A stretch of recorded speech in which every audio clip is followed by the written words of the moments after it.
Satanás es una pelea en el espíritu. Pelear en el espíritu no es gritar, no es decir este diablo, reprendo a Satanás y yo echo fuera a Satanás. No. Esas revoluciones no se puede. No podemos pelear.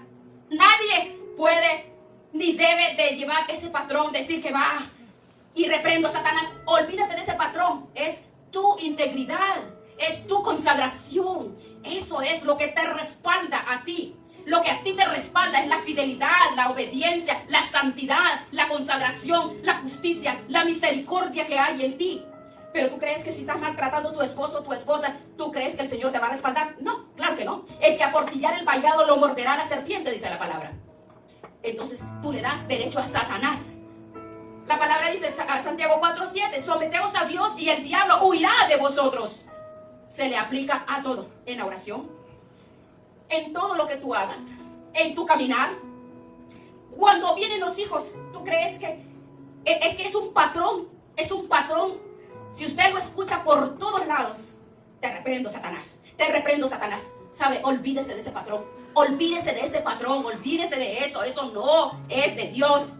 Satanás te ha metido eso a la cabeza a través de enseñanzas torcidas para que te confíes. Porque Satanás quiere que tú estés ignorante siempre. ¿Ignorante de qué? De la palabra. Ignorante de la palabra. Porque la palabra es la que te da la autoridad, el respaldo, la fuerza. Como dice, fortaleceos en el Señor y en el poder de su fuerza. Efesios 6:10. Los ataques los vas a tener a diario. En la iglesia hay ataques. ¿Sabe? En la iglesia hay ataques. El que está seco en la iglesia, Satanás rápido se le mete. ¿Para qué? Para tratar de apagarle el fuego a aquel que está tratando de encender el altar. ¿Y qué es lo que dice? ¡Ay! Este se cree santo. Este se cree muy religioso. Este, ¿qué se cree? Este cree que ya tiene alitas, ya tiene aureolas, ya tiene corona. ¿Por qué? Porque las personas piensan que todos los que llegan a la iglesia piensan que todos están llenos de la gloria de Dios. No, Satanás se manifiesta frente al trono de Dios. Se revela frente al trono. Y la serpiente aparece en el huerto del Edén. En la iglesia no todos son santos. Si Satanás se reveló frente al trono de Dios, y la serpiente en la Edén, en la iglesia hay muchas serpientes sueltas. Lo que pasa es que cuando tú estás lleno del fuego, entonces las serpientes tienen que correr. Usted sabe eso, ¿verdad? Las serpientes huyen cuando hay fuego. Cuando hay un altar encendido, entonces las serpientes huyen, corren, ¿verdad? El propósito de Satanás es que tú ignores la palabra de Dios, que tú ignores el propósito de Dios.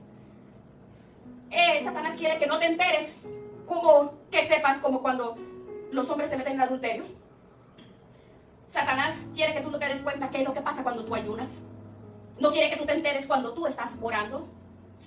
Estamos hablando de algo bastante serio, ¿verdad? Estamos hablando de algo muy serio. Porque, miren, hay algo. Estas son las armas, las cuales tú y yo, en las cuales nos fortalecemos. Leamos Hebreos 6:10, por favor. Quiero que lea Hebreos 6:10.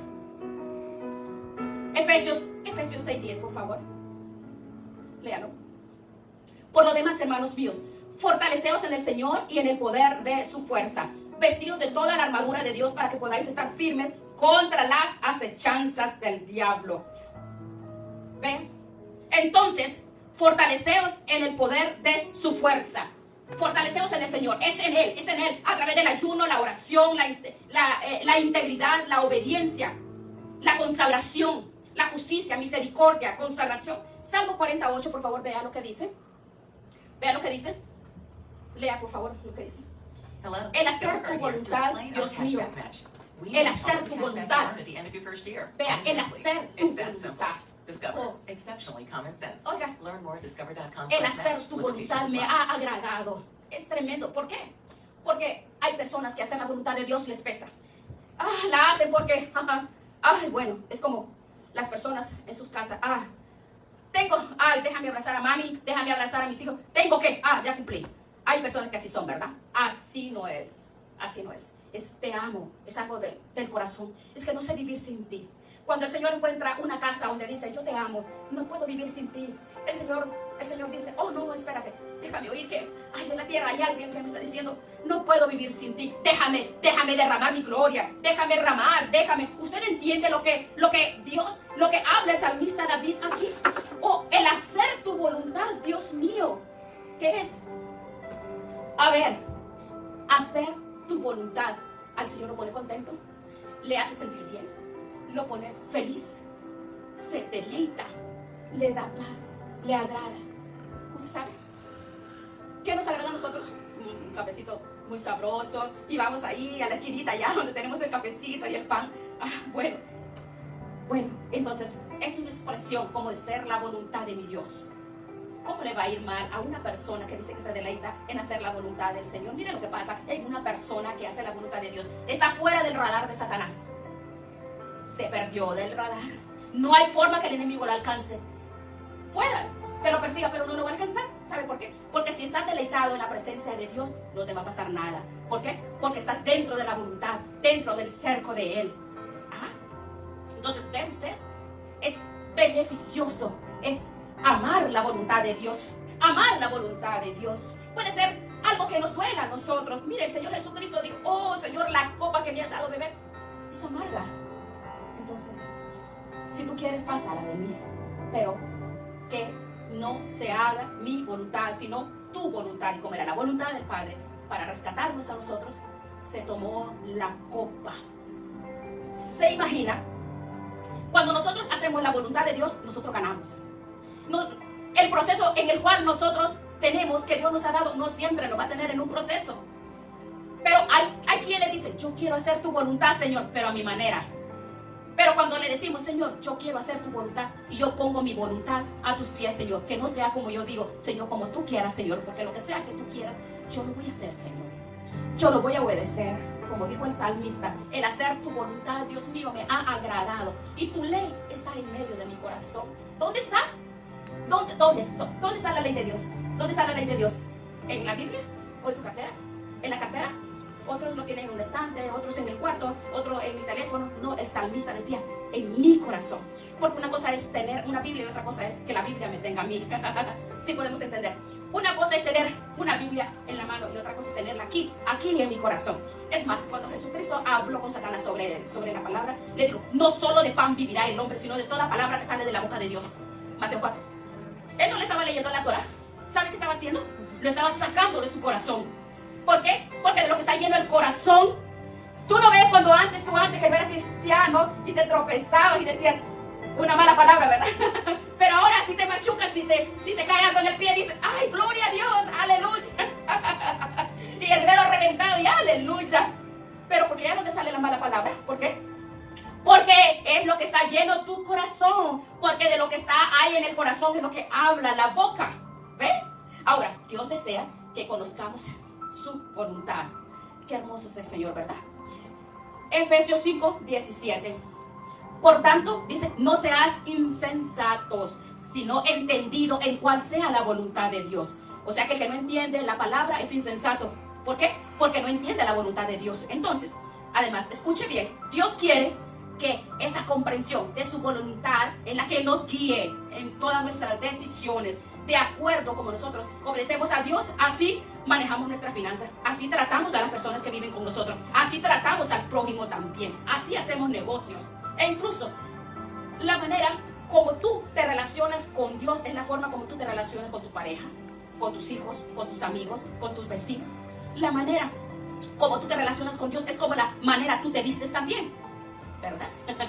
Porque hay cosas que el Espíritu Santo te dice: no te puedes poner esa falda así. ¿Cómo vas a andar enseñando por favor, si tú eres la casa donde yo habito? Ahora vemos, hay un espíritu de provocación terrible, ¿verdad? Ven cuántos siervos y siervas por todos lados. Es terrible, ¿verdad? Mira, estas cosas como que no es... La palabra de Dios dice que dependiendo como yo esté con Él, entonces de esa misma forma Él trabaja con uno, ¿verdad? Pero invertir nuestro tiempo y nuestro dinero, nuestras finanzas, y enfocarnos en decir: bueno, así me visto, así soy yo, y no voy a hacer las cosas como tú quieras. Bueno, por ejemplo, este es un altar, ¿verdad? La casa del Señor. No somos religiosos, pero la palabra del Señor me muestra en 1 Tesalonicenses 5:23 que tenemos que santificarnos en alma, cuerpo y espíritu, ¿verdad? Entonces, pues, ¿yo cómo voy a venir aquí a traerles la palabra, a servir? Yo soy el speaker del Señor. ¿Y cómo yo voy a venir a traer la palabra del Señor con mis con mis brochecitos todos escotados, o con mi faldita bien arriba, o ¿verdad que no? O como, es terrible, ¿verdad? Pues la cosa es que tenemos que bajarle un poquito, como que encima de la chaqueta, pues ocultar o taparse un poquito. La cosa es que la santidad, dependiendo de la relación que tenemos con Dios, de esa forma entonces vamos a manifestar de qué forma estamos nosotros caminando.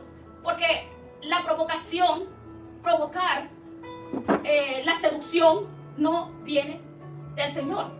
Porque Satanás, ok, bueno, este es un tema bastante complicado y difícil, porque ahora hay muchos, aún en las iglesias, esa es la moda que se está moviendo, aún en los altares. Eso no es de Dios. Mire, usted tiene que darse de cuenta cómo las cosas del Espíritu deben de ser. Tú observa cómo las cosas llegan a tu corazón, porque de la forma como llegan a tu corazón es la forma como tú la vas a desarrollar. Si entran en una incitación carnal, entonces lo único que va a hacer es trabajar tu carne, no trabaja tu espíritu. Lo que es la bendición de Dios, esa es la que enriquece, la que transforma, la que restaura y que exhorta. Eso es, ¿verdad?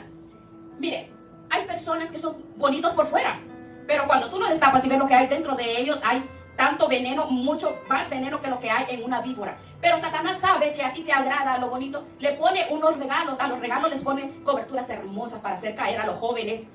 Bueno, yo no le estoy diciendo a los jóvenes que se busquen mujeres feas, no, ese es un lío aparte, ¿verdad? Pero es un ejemplo, ¿verdad?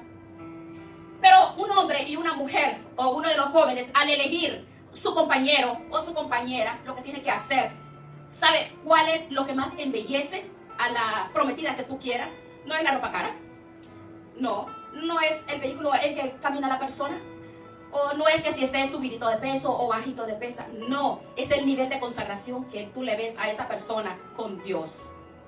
Si es así, jóvenes, te conviene casarte a ti, joven, con una mujer o con un hombre que honre a Dios, porque si ese hombre o si esa mujer ama y honra a Dios, entonces él o ella, por amar y honrar a Dios, te va a amar y te va a respetar a ti. Así de que el día que tú pienses en una pareja, dile: Señor, el día que me mandes a una persona para mi vida, que te ame más sobre todas las cosas a ti, porque me va a tratar bien y me va a amar a mí, porque te va a honrar a ti, me va a honrar a mí también, ¿verdad? ¡Qué maravilloso!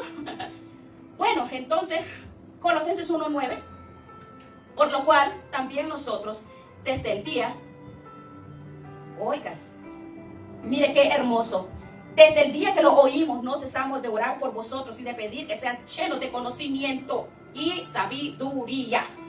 Por lo cual nosotros no cesamos de orar. Siempre estamos orando, pidiéndole al Señor, dice, 3 cosas.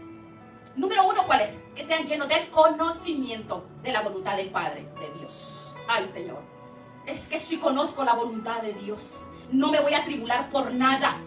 Si conozco su voluntad, me voy a quedar donde Dios me quiere. Si conozco su voluntad, no me voy a dejar contaminar por otras personas. Si conozco su voluntad, aunque mi carne no quiera obedecer, le voy a dar orden a mi carne y le voy a decir: no es como tú quieras, es como Dios diga. Por eso dijo Pablo, que seáis llenos del conocimiento de su voluntad. ¿En qué? En toda sabiduría. Aleluya. En toda sabiduría. ¿Qué pasa cuando conozco la sabiduría, el conocimiento y la sabiduría? ¿Qué dice la palabra? El que esté falto de sabiduría, pídala. Sabiduría ante todo, adquiere sabiduría, y ante todas tus posiciones adquiere inteligencia, porque escudo es la plata, escudo es el dinero, pero la sabiduría excede a lo que da vida a sus poseedores. Esto está tremendo, ¿verdad? Ahora, si estamos llenos de conocimiento, de sabiduría, ¿y cuál es el otro? De inteligencia. Dios mío, qué manjar tan sabroso. Sí, imagínense, lleno de conocimiento, de sabiduría e inteligencia. Sí, yo sé que hay súper inteligentes aquí. Yo sé que son súper inteligentes. Súper inteligentes por cómo hablas, como todos se sorprenden, pues cómo una persona puede ser inteligente. Pero la inteligencia y la sabiduría son totalmente diferentes. La inteligencia es lo que tú crees que así es. Inteligencia es tu capacidad, lo que tú estudias, en lo que tú te desarrolles, en la maestría, cómo aprendiste. Pero lo que te va a salvar de fracasar es tener inteligencia espiritual, para que no camine donde no debes, para que no tome decisiones que no debes de tomar, para que tome las decisiones que tienes que tomar, que seas llenos de conocimiento de la voluntad, de la obediencia. que no se nos olvide, llenos del conocimiento, sabiduría e inteligencia espiritual. ¿Quiere eso usted? ¿Quieren eso? ¿Qué? ¿Queremos eso? Oh, este es un manjar. Solo piense que fuera distinto en tu vida. Solo piense por un momento. Si somos llenos del conocimiento de la voluntad de Dios, ¿qué pasaría? Ahora mismo no tendrías ningún tipo de duda de nada de lo que estás teniendo. En toda sabiduría. Lo sabio. Ya no estarías discutiendo con quien tú discutes. No estarías guardando resentimientos con el cual tienes resentimientos. No estarías odiando a las personas que estás odiando. Porque tú tienes demasiada sabiduría como para que estés sintiendo lo que estás sintiendo. Y si es inteligencia espiritual, ahora, ¿dónde está todo eso? ¿Eso no está lejos? ¿Dónde está? Dentro de nosotros. Oh, ¿cómo es eso? Sí, por el Espíritu de Dios dentro. Ahora, usted puede preguntar, pero yo ¿por qué no recibo? Porque no lo pides. Más dice, ustedes oran, piden y no reciben. ¿Por qué? Porque piden mal, porque piden para sus propios deleites. Mientras tú pides carro, mientras tú pides novio, mientras pides casa, mientras pides viajes, el Señor te está diciendo, no. Tu corazón pide conocimiento de mi voluntad, pide sabiduría, pide inteligencia espiritual. Si tú tienes eso, oh, todo lo demás va a llegar por añadidura. Busca primeramente el reino de Dios y su justicia y todo vendrá por añadidura. Juan 4:34, lea por favor. Mi comida es que haga la voluntad del que me envió y acabe su obra. Oh my God. Jesús dijo, mi comida es que yo haga la voluntad del que me envió y haga su obra. ¿Qué significa? Cuando yo hago la voluntad de Dios, dice, mi alma se satisface. Cuando yo hago la voluntad de Dios, me siento como el que se come el mejor manjar. Porque mi alma se alimenta con hacer la voluntad de Dios. No hay cosa más grande saber que hacemos lo que a Dios le agrada. Hacer la voluntad de Dios es algo maravilloso, ¿sabe? Porque nuestra alma fue diseñada para hacer la voluntad de Dios. Porque ese es el bufete que Dios nos da. Por eso el Señor dice, mi comida es que haga la voluntad del que me envió y que acabe su obra. ¿Por qué? Porque usted y yo fuimos diseñados para hacer la voluntad de Dios. Y cuando lo hago, me siento como el águila cuando vuela, como el pez en el agua. ¿Por qué? Porque somos creados para hacer la voluntad de Dios. Pero tú puedes preguntar, ¿pero por qué me siento tan vacío? Porque no estás haciendo la voluntad de Dios, sino la tuya. Y tu voluntad te deja vacío y la de Dios te llena. Ahora, ¿dónde dice? Juan 4:34. Juan 4:34. Vea lo que dice. Debemos de orar como hizo Epafras. ¿Para qué? Para que estemos firmes, perfectos y completos en todo lo que Dios quiere. Epafras, para que estemos firmes. Una persona firme, ¿cómo es? Que no se cae tan fácil, que no se tambalea, no se tuerce. Que seamos firmes, completos en todo lo que Dios quiere. En lo que Dios quiere, no en lo que yo quiero, sino en lo que Dios quiere. Bueno, es hermoso. Es hermoso, hermanos. ¿Qué es lo que nos conviene a nosotros? ¿Qué es lo que nos conviene? Hacer la voluntad de Dios, ¿verdad? Hacer la voluntad de Dios, porque la voluntad de Dios es perfecta. Nosotros con sabiduría humana no vamos a ganar la astucia satánica. Por eso, cuando nosotros decimos, voy a pedirle a Dios que me dé la sabiduría para salir adelante, y Él te va a dar el conocimiento, la dirección, para que tú puedas caminar y hacer lo que tienes que hacer. Porque hay muchas trampas que llegan a tu vida disfrazadas, pero necesitamos verla con los ojos del Señor para poder ver cuando llegan las trampas a tu vida y puedas verlo. ¿Por qué? Porque hay tiempos que esas trampas tú no las puedes ver, pero cuando lo ponemos en las manos de Dios, sabemos cuáles son los amigos que te convienen, los negocios que te convienen. Sabemos que eso es lo que nos conviene. Vamos a orar al Señor. Porque, ¿sabe? Cuando oramos y clamamos al Señor, entonces necesitamos ponerlo todo a sus pies para saber qué es, cómo es, dónde es y en qué momento. Abrir el entendimiento espiritual es algo que tú y yo necesitamos saber. Es algo que necesitamos saber. Vamos a orarle, vamos a decirle, Señor, gracias te damos, Padre.